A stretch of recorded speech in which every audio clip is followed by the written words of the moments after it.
श्री शिव षट्चर स्तोत्रम।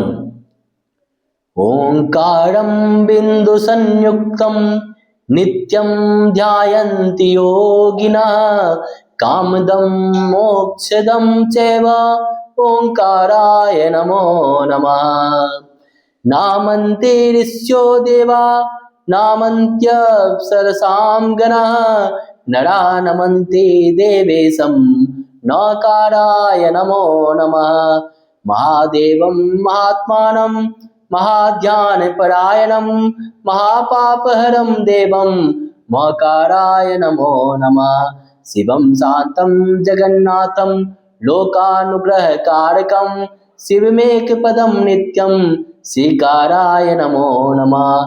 वाहनं वृषभो यस्य वासुकी कंठभूषणं वामे शक्तिधरं देवं वाकाराय नमो नमः।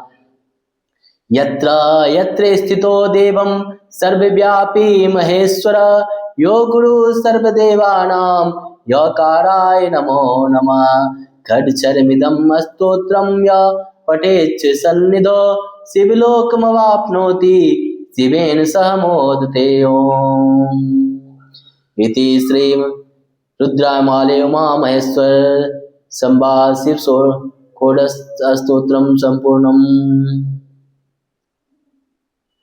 Please subscribe my channel.